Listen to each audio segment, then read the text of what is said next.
Assalamualaikum warahmatullahi wabarakatuh. Hamdan wa syukran lillah, la hawla wa la quwwata illa billahil aliyyil azim. Amma ba'd. Bagaimana kabarnya hari ini?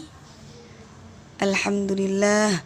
Semoga kita semua senantiasa dalam lindungan Allah dan senantiasa diberikan kesehatan.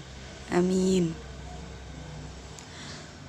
Untuk pertemuan hari ini kita akan praktek menguraikan bacaan tajwid di dalam surat Al-Humazah. Nggih. Namun sebelumnya marilah kita membaca suratul Fatihah dengan harapan semoga kita semua diberikan kemudahan dalam mencari ilmu. Liridha'illahi ta'ala bisyafa'at. Al-Fatihah. A'udzu billahi minasyaitonir rajim.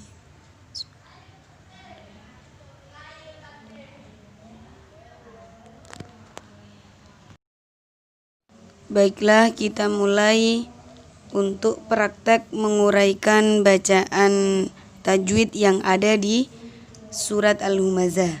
Silahkan Al-Qur'annya dibuka, surat Al-Humazah. Kita baca satu ayat kemudian diuraikan gitu, nggih. Jadi caranya seperti ini. Bismillahirrahmanirrahim. Wailul likulli humazatil lumazah. Di situ ada bacaan apa aja di ayat 1 itu. Wailul likulli. Nah, wailul li maka itu dibaca idgham bila gunnah. Karena apa? Karena tanwin bertemu dengan huruf lam. Gitu. Selanjutnya humazatil lumazah. Humazatil lu maka itu dibaca idgham bila gunnah tanpa dengung. Karena apa? Karena ada tanwin yang bertemu dengan huruf lam. Selanjutnya ayat 2 kita baca dulu, kemudian kita uraikan ya. Alladzi jama'a malan wa 'addadah. Coba di situ ada bacaan apa aja? Yang pertama alladzi, maka di situ bacaan ya pinter. Bacaan mad tabi'i. Karena apa? Karena ada kasroh yang diikuti ya sukun. Kemudian ada apa lagi? Jama'a ma. Nggih, ma-nya berarti bacaan mad tabi'i. Karena apa? Fathah diikuti alif. Kemudian malaw wa 'addadah.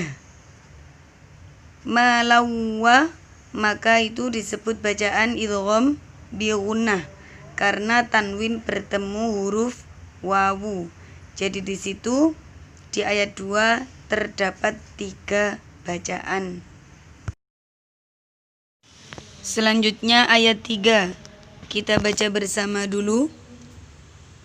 Yahsabu anna malahu akhladah. Ya, di situ yang pertama ada hukum bacaan gunnah, yaitu pada lafadz anna.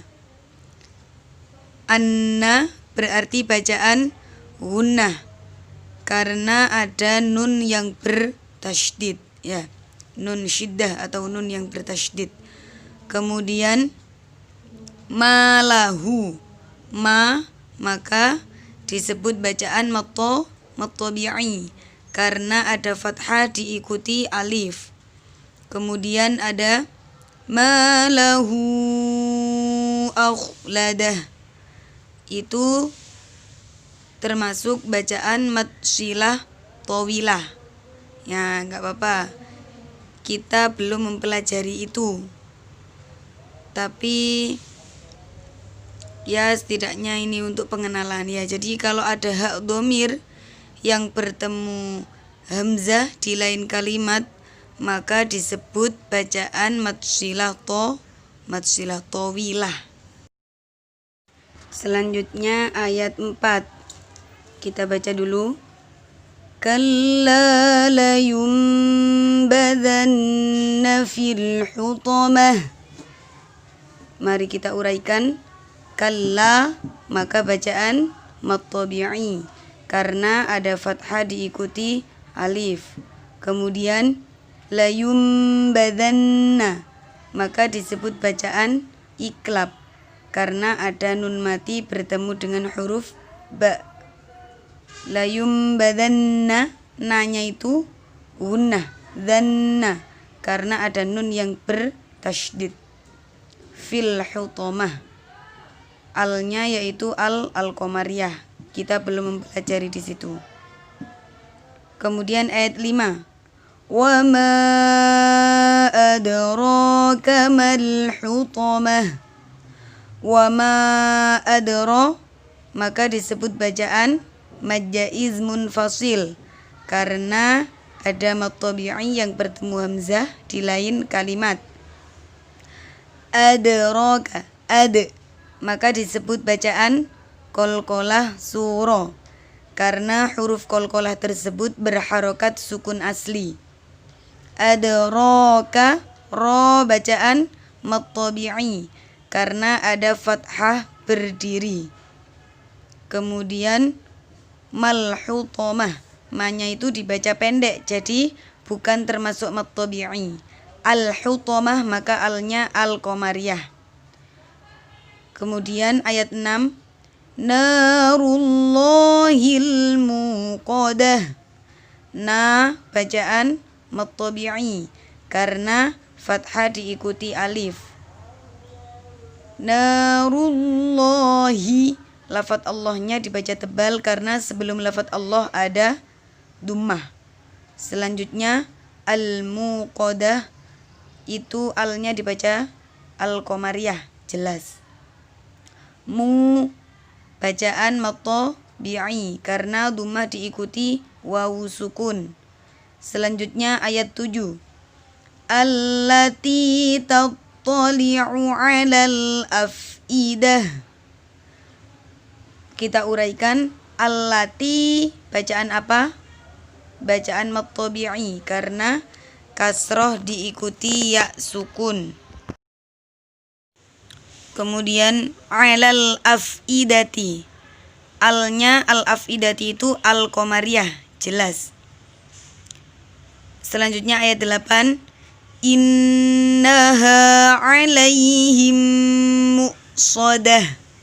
Inna, maka bacaan gunnah karena nun tasydid atau ada huruf nun yang bertasydid. Innaha, ha bacaan mad tabi'i karena fathah diikuti alif.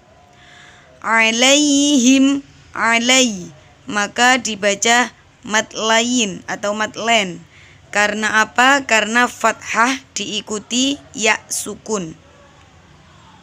Kalau kasroh diikuti ya sukun maka bacaan mad tabi'i.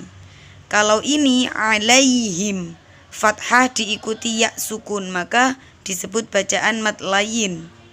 Alaihim muqsadah, mim mati bertemu mim maka bacaan idgham mimi, idgham mimi. Selanjutnya ayat terakhir ayat 9. Fi amadim mumaddadah. Fi bacaan mad tabi'i karena kasroh diikuti ya sukun. Amadim mumaddadah, ada tanwin yang bertemu huruf mim maka disebut bacaan idgham bi gunnah, dibaca dengung lama. Nah, itu tadi cara-cara menguraikan bacaan tajwid ya. Coba sampai praktekkan di surat-surat yang lain untuk persiapan PTS besok. Karena beberapa soal yang keluar di PTS ada contoh-contoh bacaan tajwid. Nah, untuk bisa memahami itu maka sampean harus praktek menguraikan bacaan tajwid di dalam Al-Quran. Cukup sekian untuk hari ini. Semoga dapat bermanfaat barokah. Jangan lupa untuk selalu belajar dan belajar. Dan bagi yang catatan materinya belum lengkap, silahkan dilengkapi. Kurang lebihnya mohon maaf. Akhirul kalam. Assalamualaikum warahmatullahi wabarakatuh.